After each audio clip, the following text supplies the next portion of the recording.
Bonjour mesdames et messieurs, nous sommes réunis pour un nouveau plateau télé dans le cadre de ce salon des industries, Business Industrie Dijon, qui se déroule ce mercredi 29 et jeudi 30 novembre au Parc des Expositions de Dijon. Vous pouvez suivre nos plateaux télévisés en direct sur le site de l'événement Business Industrie au pluriel-dijon.com en direct et en replay sitôt que nous avons terminé. Sitôt que nous aurons terminé, Laurent Chéry, bonjour.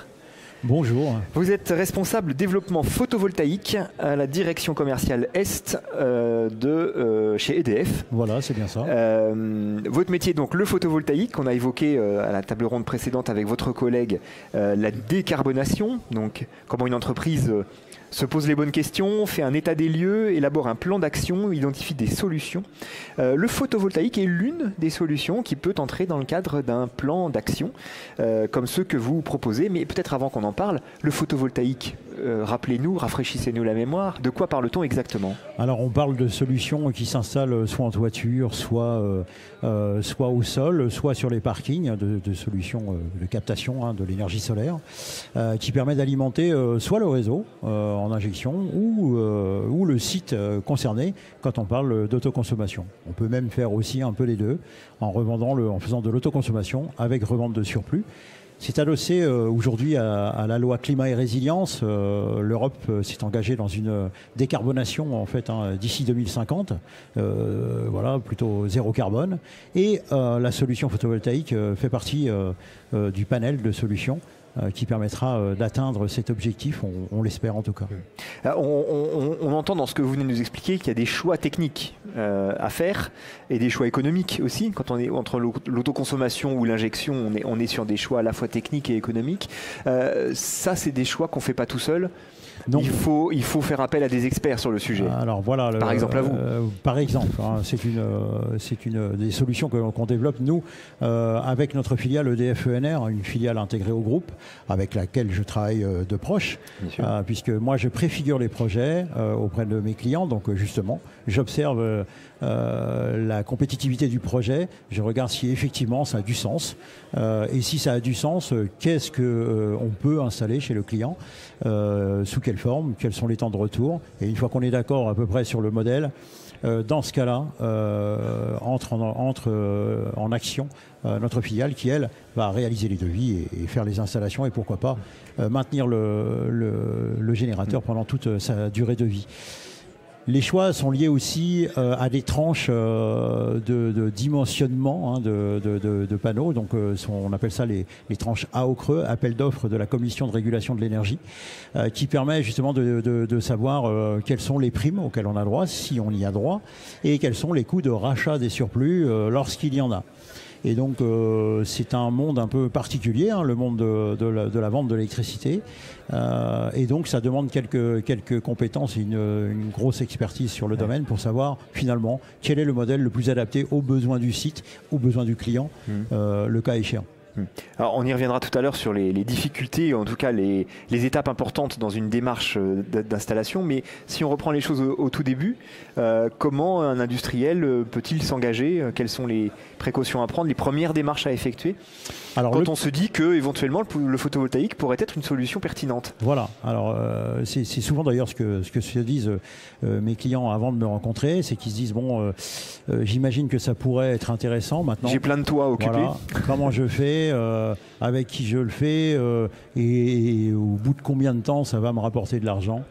Du coup, c'est la première chose à faire en fait, c'est de me contacter finalement, ou de contacter les vendeurs auxquels ils ont l'habitude d'avoir affaire, et puis on s'occupe de regarder finalement, de co-construire le projet avec notre client. Nous, on est piloté particulièrement par le bâti disponible, en fait, par la surface qui est à disposition, qui permettra du coup d'installer un générateur, des surfaces utiles, mais aussi par la courbe de charge du site, c'est-à-dire ce que consomme le site. Comment il le consomme aussi, parce qu'il consomme tout la nuit, ça va être compliqué de couvrir la courbe de charge avec du photovoltaïque qui, lui, le générateur ne produit que la journée. Mais pour autant, c'est rarement le cas en fait, et pour autant, Voilà, en fait, l'idée, c'est d'aller chercher le bon dimensionnement qui est en adéquation avec la courbe de charge du site, mais aussi les moyens financiers de l'entreprise, en tout cas ce qu'ils veulent mettre dans ce type de projet. Et voilà, c'est en fait le triptyque qui nous permet de définir déjà, dans un premier temps, qu'est-ce qu'un projet viable et qui peut aller jusqu'au bout. Il peut se produire que ce soit vraiment pas possible ou pas pertinent d'installer du photovoltaïque. Pour quelles raisons quels sont les critères qui excluent l'installation de panneaux? Alors, les cas les plus récurrents, ce sont les cas où on arrive sur une des structures, des bâtiments existants qui n'ont pas du tout été conçus pour porter la charge liée à l'installation d'un générateur photovoltaïque. Il faut savoir qu'un générateur photovoltaïque, c'est entre 15 et 25 kg de plus au mètre carré sur le toit. Donc sur des modèles qui font entre 600 mètres carrés et 4800, vous voyez bien que l'impact il est très très important et qu'il faut que la structure soit en capacité de supporter la charge. Mais ce n'est pas le seul problème qu'on peut rencontrer. La nature des membranes, si elles ne sont pas trop vieilles, il faut que les membranes soient plutôt récentes, les membranes d'étanchéification. Il faut que l'isolant ait le bon indice de compressibilité. Donc tout ça fait qu'à un moment donné, un projet peut aller plus ou moins loin. Ouais, donc c'est des contraintes liées au bâtiment. Il y a ça, il peut y avoir sur le sol, il peut y avoir le fait qu'un terrain soit inondable. Là, c'est compliqué. La nature du site, si c'est un site Céveso, il y a les ICPE. Ce sont il y a de nouvelles règles à respecter dans ce cas-là, et c'est pas toujours accepté par l'assureur du site, qui lui va dire oui, là, oui, ok, on peut le faire. Oh là, non. Je ne souhaite pas que vous installiez. Il y a des secteurs industriels dans lesquels on ne peut pas. Le bois, je crois, par exemple. Alors, par exemple, tout ce qui touche au bois, tout ce qui fait de la micro-poussière bois, mais aussi d'ailleurs les fonderies, par exemple, c'est toujours un peu compliqué, parce qu'il y a des fumées qui peuvent être oxydantes et qui attaquent les panneaux. Et il peut y avoir aussi toutes les poussières de métal, les grosses stations de peinture aussi, qui mettent du brouillard autour. Tout ce qui produit énormément de vapeur aussi, pourquoi pas, les usines de fabrication de papier. Ça, on le détermine très rapidement. C'est là où moi je mets tout de suite. Vous avez vos secteurs sensibles ou un peu plus délicats. On sait où on peut s'installer ou pas. Quelques exemples peut-être de votre expérience qui vous paraissent être des exemples vraiment pertinents, représentatifs, emblématiques, révélateurs de l'intérêt du photovoltaïque. Alors en fait, le photovoltaïque, il est intéressant dans toutes les tranches et dans tous les dimensionnements, pour peu que le dossier soit bien monté. Même une petite entreprise. Et qu'on accompagne de bout en bout. Alors j'ai les deux, en fait. On a Sobag, par exemple, qui est en cours de finition, une petite entreprise. On a 160 kW crête de puissance installée. Donc pas forcément un énorme générateur. Il y a 1200 mètres carrés de surface occupée. Là, on arrive à la finalité. Il va être mis en service là, dans très très peu de temps. Et là, on est avec des modèles qui fonctionnent très bien, qui ont un temps de retour sur investissement très rapide parce que le bâtiment s'y prêtait et que tout était prêt pour accueillir le générateur.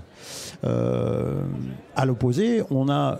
et là, c'est de l'autoconsommation, c'est pour autoconsommation. Alors, moi, je favorise tout. Alors, pour tout vous dire, mon cœur balance, mais mon cœur penche particulièrement sur l'autoconsommation parce que c'est le moyen le plus vertueux de produire de l'énergie et de la consommer directement sur place. C'est aussi le plus rentable quand c'est bien dimensionné. Et ça valorise énormément le site. On peut valoriser aussi les économies en CO2. Ça répond à des règles RSE aussi, dans certains cas, pour le tertiaire. Et de ce fait, il y a grand intérêt à étudier l'autoconsommation quand c'est possible. D'accord. À l'opposé, donc je vous disais, j'ai une autre entreprise pour laquelle on arrive à l'étape de construction. C'est Bericap qui est pas si loin que ça, c'est à Longwy. C'est à Longwy, oui. Voilà. Et Bericap, voilà, exactement. Et on est en train de fort consommateur, parce que la plasturgie est un gros consommateur d'énergie. Et pour le coup, là, on installe à environ 600 kg de puissance sur le parking dans un premier temps. Mais donc des ombrières. Voilà, ombrières de parking, agrémentées de 18 bornes de rechargement de véhicules électriques, puisque le meilleur ami de l'ombrière, c'est la borne de rechargement de véhicules électriques.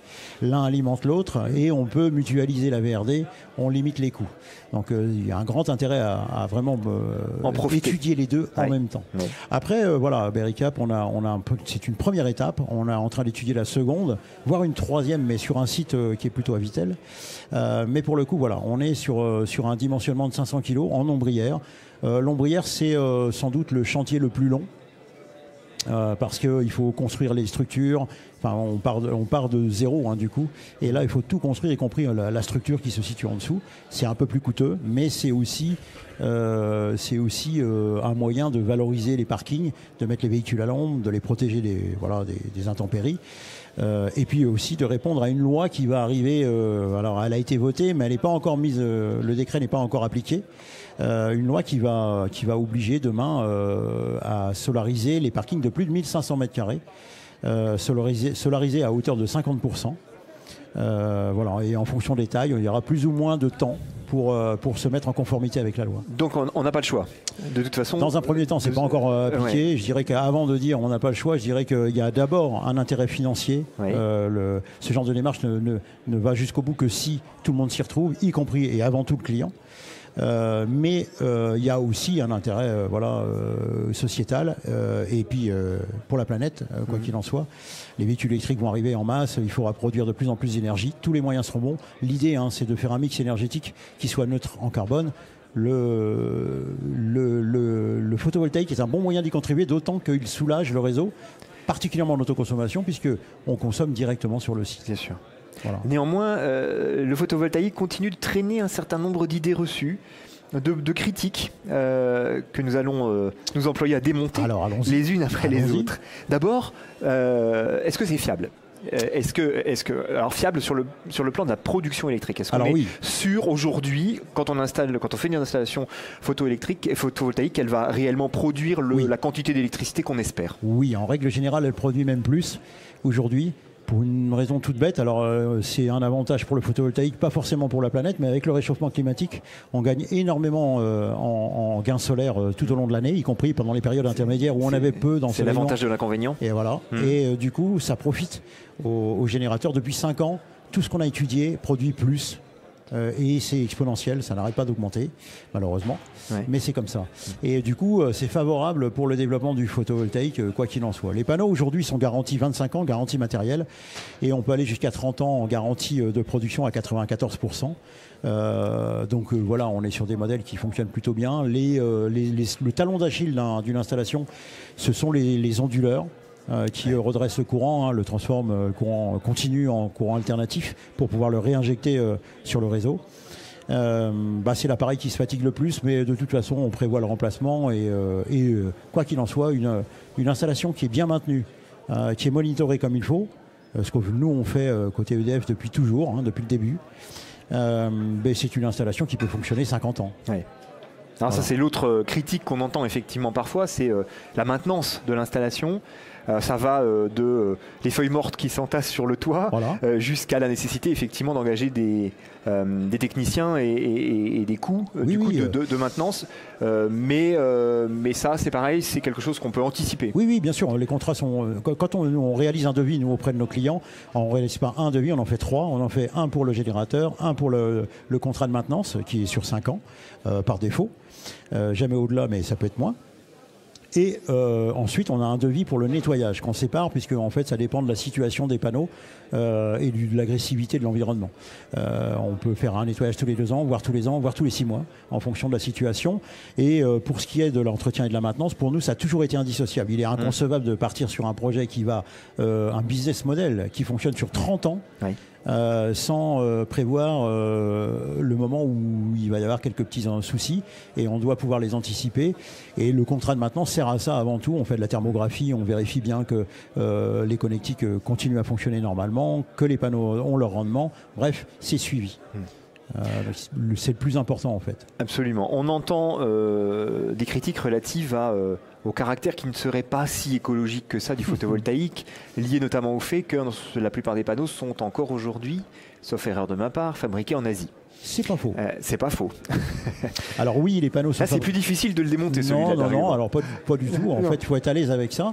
Oui, ils sont fabriqués en Asie, mais pour des raisons qu'on connaît, de compétences, de développement, de quantité. Quand on en était au balbutiement, ça n'intéressait pas grand monde de se lancer dans ce genre d'activité, sauf les Chinois, qui ont trusté aussi la matière première pour une partie. Après, faut savoir que des gigafactories sont en cours de développement. Il y en a au moins 2 là qui sont proches de sortir de terre, une en Moselle, une en Loire-Atlantique, carbone. qui sont dimensionnés pour alimenter l'Europe, en fait, pas seulement la France. Il y en a une autre qui est créée, là, qui vient de sortir de terre, c'est en Espagne, pour les mêmes, pareil, hein, avec le même dimensionnement, qui devrait permettre petit à petit de remplacer l'approvisionnement asiatique.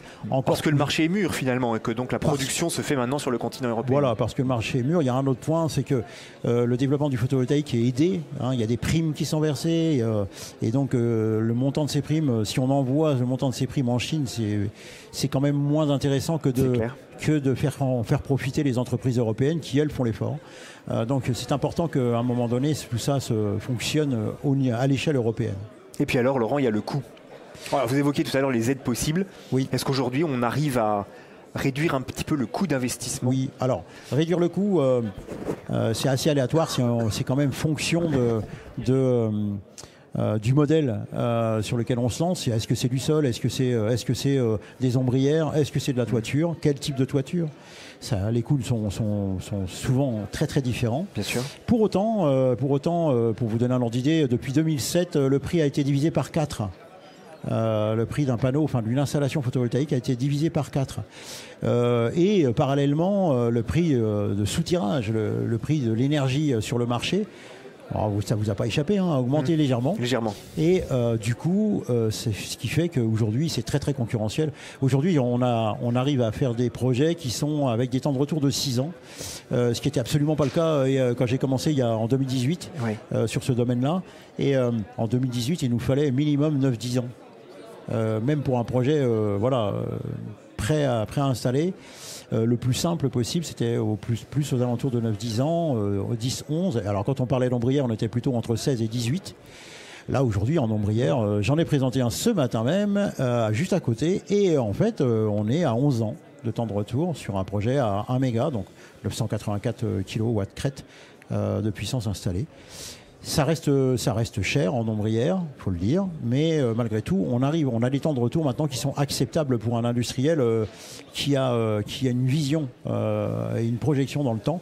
Il faut savoir aussi que quand on dimensionne un projet photovoltaïque, on va l'installer pour 30 ans. Donc c'est bien aussi de le dimensionner de sorte à prévoir les évolutions du site, tant que faire se peut.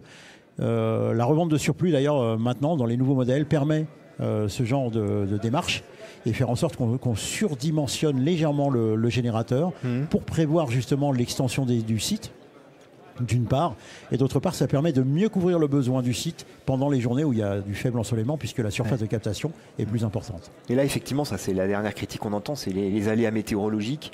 Bon, on a bien compris que tendanciellement, on va sur plus de soleil et plus de lumière. Je pense que oui. Mais aujourd'hui, voilà, on arrive à produire de l'électricité, même par un temps comme celui qu'on a aujourd'hui, qui est un temps gris, couvert. En fait, à partir du moment où il y a de la luminosité, où il ne fait pas nuit, il y a de la production. Alors après, plus ou moins, bien entendu. Aujourd'hui, quand même, les cellules photovoltaïques, le rendement des cellules photovoltaïques s'est nettement amélioré. Et aujourd'hui, on est capable d'avoir des générateurs qui produisent de manière assez régulière tout au long de l'année. Est-ce qu'on pourrait imaginer, j'imagine que oui, des solutions pour stocker cette électricité? Oui. Mise en place de batteries en fait qui permettent de couvrir par exemple les besoins nocturnes. Oui, on peut l'imaginer, on peut effectivement l'imaginer, on peut même le faire, hein, ça va commencer à sortir. Les batteries c'est encore cher, c'est difficile de concurrencer un court réseau.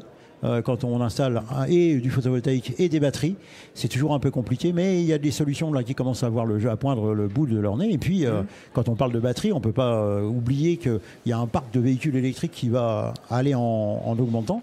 Il faut quand même avoir en tête que les compteurs Linky ont été aussi installés pour ça, hein, pour qu'on puisse soit charger sa batterie, soit en récupérer une petite partie pour réalimenter le réseau lorsqu'il y a des pointes à dépasser ou pour faire du stockage finalement, quoi qu'il en soit. Donc ce qui est vrai pour les uns pourra être vrai pour les autres et donc ça pourra contribuer à pouvoir réaliser du stockage. Mais il y a d'autres moyens de faire du stockage que de la batterie pure, hein. Et il peut y avoir des steps, hein. Donc on remonte de l'eau avec une pompe quand on a trop d'électricité et ensuite la pompe, on refait descendre l'eau dans le circuit forcé pour que la pompe se transforme en alternateur et donc crée de l'électricité. Ça, c'est possible aussi. Et puis, il y a du stockage de froid. Enfin, il y a beaucoup de solutions qui peuvent être complémentaires.